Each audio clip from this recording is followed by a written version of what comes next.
Okay, we did this video last year when we Yep. brought you guys Damian Pierce as a rookie who will have instant opportunities. Well, today we are trying to find you those players who could be in your starting lineups potentially year one, whether in redraft or dynasty leagues, which is what we're focusing on today. So do us a massive favor, drop a like to show some love, subscribe if you like dynasty content. I want you to comment down below right now, who is a rookie that will have instant opportunities from day one, step into their team, and be able to be in your starting roster. Come on.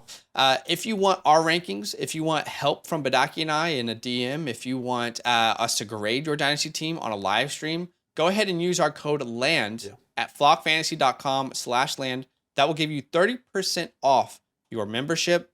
And also, it will give you the ability to have your team broken down by us if you choose the Mother Flocker tier. Okay, let's get into this video. We're bringing 4 players, 2 each. And I just think we have to preface because sometimes I think certain things go without saying, but I think it's important to say this.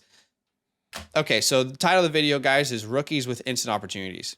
Right. So the easiest way to go about doing this would say Bijan Robinson, Jahmyr Gibbs. Right. That would be the easiest way going about this video. That's not the point of this video. I think that needs to be very clear. And this isn't to say that all these players will instantly get opportunity, but if we were to make bets, these are some of the low-key ones that we see getting worked in straight away. So for me, the first player is Devin Achane, okay? My running back 4 in my rookie rankings.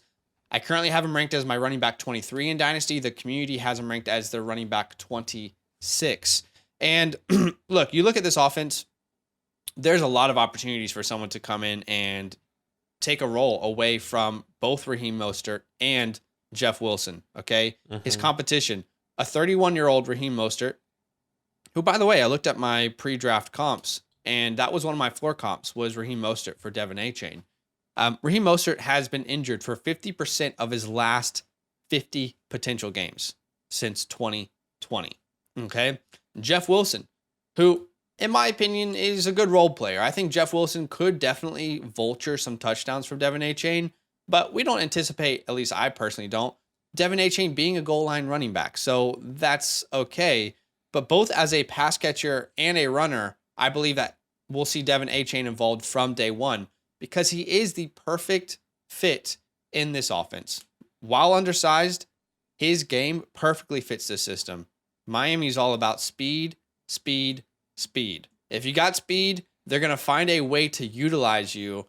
And Mike McDaniels was absolutely ecstatic about this pick. Why don't I read you a quote from him?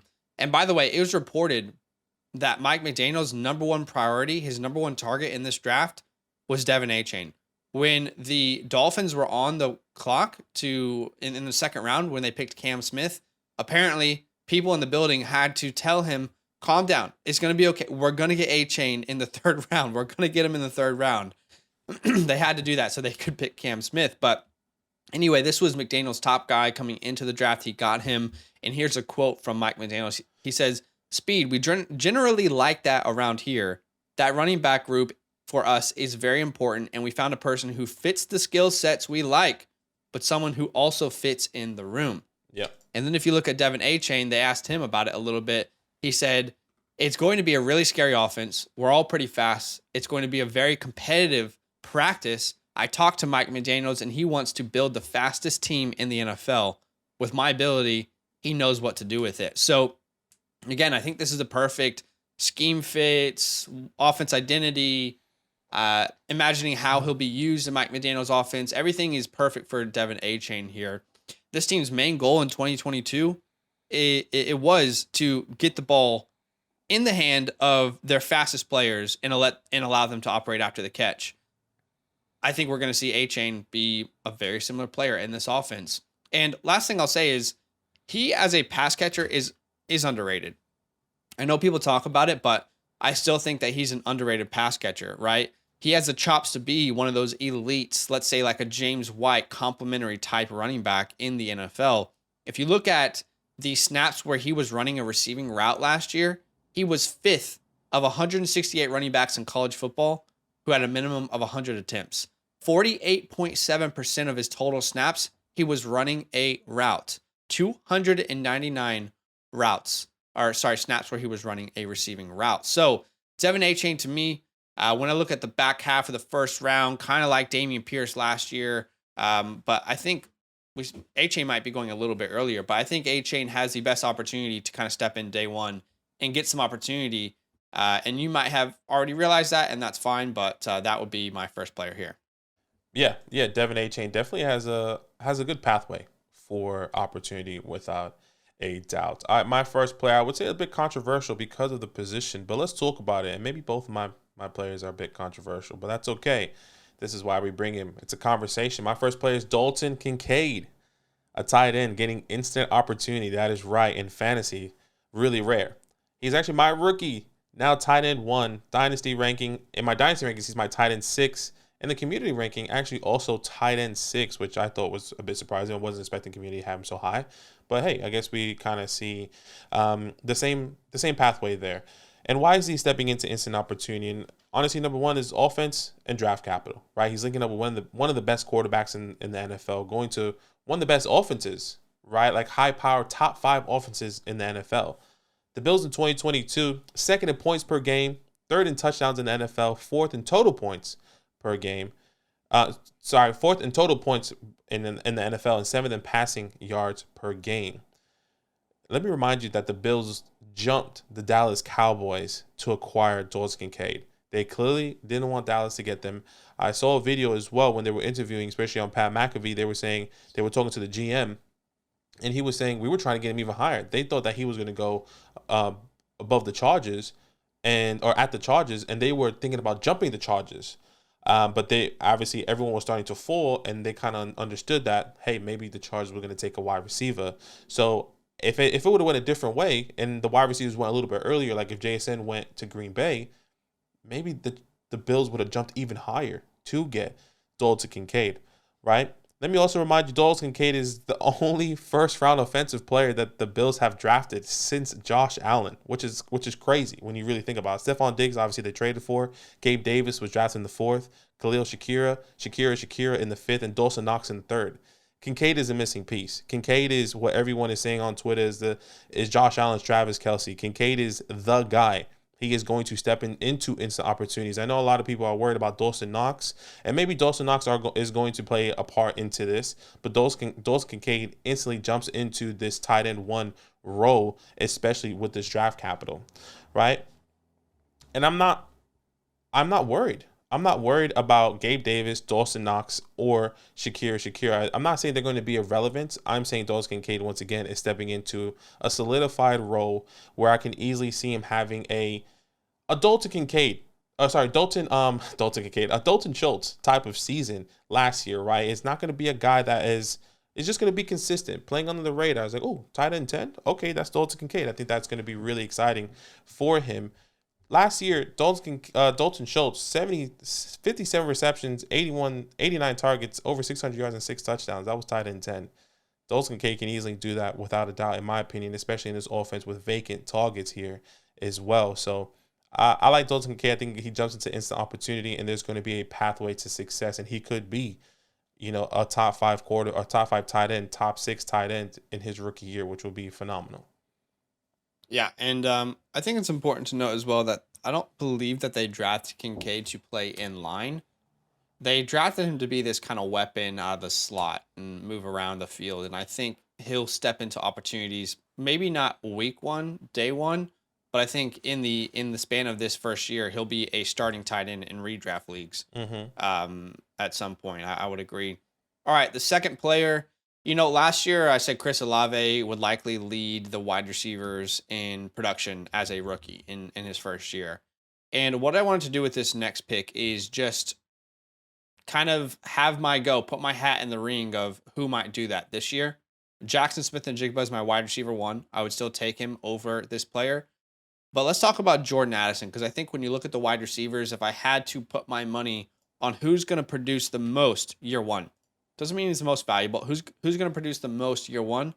I would put that with Jordan Addison.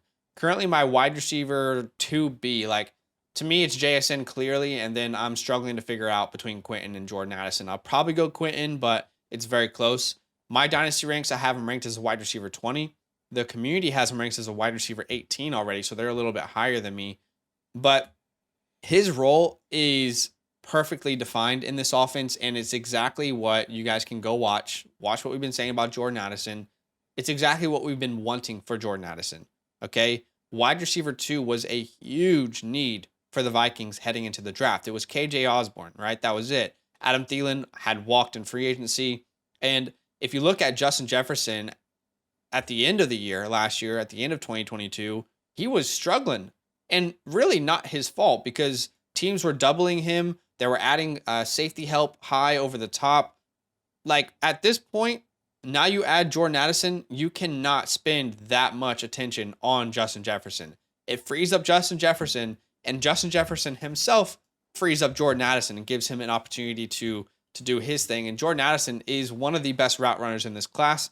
I would say second to Jackson Smith and Jigba, but both of them are very, very good in that area. They are specialist route runners. This is a perfect role for him, right?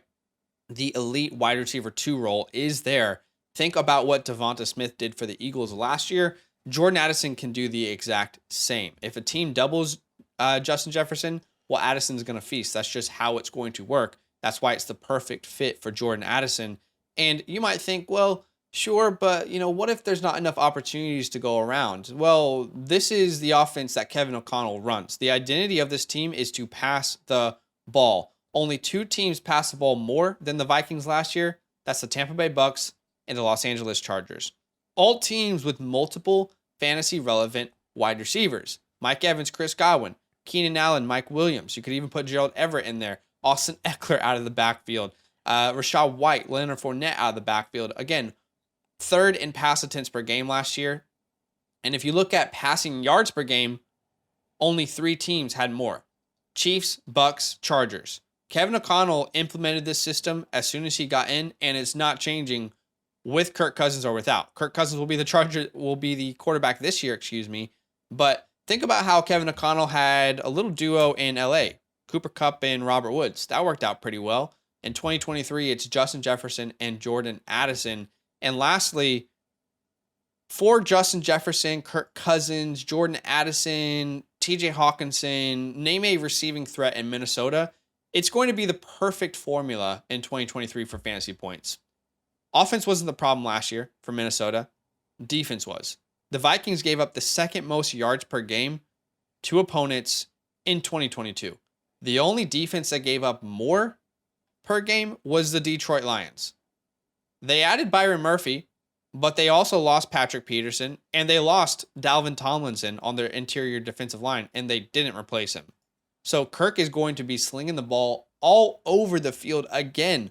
And Jordan Addison, if I had to go ahead and bet who's going to lead the rookies in production, it will be Jordan Addison here, year 1 in 2023. So I'll put my stamp on that. Jordan Addison, first round wide receiver, so maybe it's a cop out, but I felt like that should, with that context, it would be important for people to know that I think he will score the most fantasy points from the rookies in year 1. Yeah, that's fair. Out of the wide receivers, Jordan Addison, love it. My second player here, once again, more controversial still because tight end production, and that's Sam Laporta. He's my tight end 9 in Dynasty right now, and the community's tight end 12. I think he's stepping into a perfect opportunity, especially with a vacant wide receiver room for the first 6 games, right? This team is without 2 of their starting wide receivers, and that's Jameson Williams and Quinton Cephas, right? I mean, Quinton Cephas is done for the rest of the year, and Jameson Williams is out for 6 games. They do draft Jahmyr Gibbs, who is going to be utilized whether in the air, in the backfields, or maybe he's out wide, right? Which doesn't matter. Whichever one does, it's okay. And also DJ Chark is no longer on the team, which in reality wasn't really a threat for Sam Laporta and anyone on this offense. But early opportunity, once again, is here. I do believe Sam Laporta can easily step into being the wide receiver or the second target on this team. Jameson Williams, once again, is out for 6 weeks. And then you have Amon-Ra, and then who else? Marvin Jones. I don't think there's going to be a massive threat going into Sam Laporta's workload. But let me tell you why that is. Is because TJ Hawkinson is no longer there, and that's obvious, right? We all know he got traded last year in the middle of the season to the Minnesota Vikings. And Brock Wright, No disrespect, but I don't believe they're going to be a threat to Sam Laporta. Brock Wright, James Mitchell with this offense, I think he easily steps in to over 90 plus, over 100 plus targets in the tight end position here for Sam Laporta. Let me also remind you, Goff does have chemistry with the tight end position. His first year on this team in 2021, from weeks 1 to 13, before TJ Hawkinson got injured, he was a tight end 3. Okay, or averaging over 12 fantasy points per game. And that was exactly what you wanted early. And then that was once he got injured, then the emergence of Amon-Ra came on, and then Swift, was injured as well. Amon-Ra came onto the fields. But even then, before he got traded, from weeks 1 to 7 in 2022, he was tight end 5, averaging 12.4 fantasy points per game. The history in the tight end position with Jared Goff is here. And once again, the vacant opportunities and the opportunity that he's going to have in training camp throughout the first 6 games of him getting that chemistry with Jared Goff. I'm not saying Jameson Williams, when he does come back, is going to be irrelevant. But what I'm saying is that Sam Laporta has a perfect opportunity to get instant opportunity in the first 6 weeks and maybe continue that throughout the rest of the season once he's built this chemistry and this comfortability with Jared Goff here. So I like it. I like Sam Laporta right here. Sorry, did I hear you right? You said 100 targets year one? No, I'm saying he's going into 100 vacant targets. I'm not saying that he's going to get 100 targets. I'm saying with TJ Hawkinson gone, Brock Wright gone, and James Mitchell all there, he's easily walking into an opportunity where there's 100 targets available in the tight end position. That's what I'm saying. I struggle a little bit with this one, but I can respect it. I mean, it's a hot take, I guess. I mean, let's see. I would struggle to see him being like in the first 7 weeks or someone that we're starting in redraft. But that's fair. That's fair. If it's a hot take, it's a hot take. But I mean, let's see. Let's see. I just don't think that he just steps in day one and they're just going to give him targets because he's the rookie. But I definitely could be wrong. I will also say another thing is that Dan Campbell is a former tight end. He knows how valuable that position is. Yeah, I mean, that's fine, but TJ Hawkinson wasn't, getting – if you look at TJ Hawkinson, he was averaging, like 5.5 targets per game, and he was a solidified tight end. So, I mean... Yeah, I mean, a rookie getting the targets that are available that TJ Hawkinson That's not how it works. It doesn't just... No, I agree with Kincaid, but I don't think that, he's just going to step into all the opportunities. Sure. I mean, so how many targets per game do you anticipate Laporta having then this year? I would say per game, it's hard to kind of... I would say per game, I would say 3 to 5. I feel comfortable. I mean, that's a pretty big range. But, I would be pretty comfortable saying 3 to 5. And I think that fluctuates because of Jameson Williams in the first half of the season. Like, how much are they going to target Jameson Williams? We haven't seen the target share for Jamo. We expect it. I'm not disagreeing. I expect him to get a decent target share. But once again, hasn't have the chemistry with Jared Goff. It hasn't. At the end of the season, how about this? At the end of this season, at the beginning of the season, the first 6 weeks, I would argue Sam Laporta may have more chemistry with Jameson Williams just because he wasn't on the field. He wasn't able to practice with Jared Goff. Jared Goff, maybe? And I know, and that's once again a step back. And I'm not knocking Jameson Williams because I do believe he's talented. I do believe he comes in and demands a role. But in the first 6 weeks, I feel pretty confident Sam Laporta could step in and be this guy. I mean, he could also just be learning the position in the first 6 weeks and not be starting. So that's tough. He could, but there's no one else ahead of him.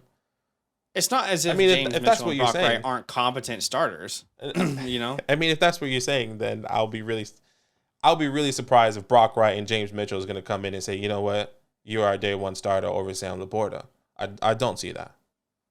Well, history would tell us that rookie tight ends don't just get given the job. It takes them a while. 100%. It does take them a while. And maybe it takes them a while to become fantasy relevant, but I think you will see them being on the field week 1. Okay. I mean, let's see. Those are the 4 players that we are go ahead and put our stamp on that we think will, get opportunities here in year 1. Let us know what you guys think in the comments below. drop a like, subscribe, and we'll see you in the next one. All love. Now that those idiots are done talking, who needs some rankings? Hell yeah, I need some rankings. Then use promo code LAND, L-A-N-D, for 30% off any membership at flockfantasy.com. Oh. It's so easy, even your grandma could scan that QR code right there.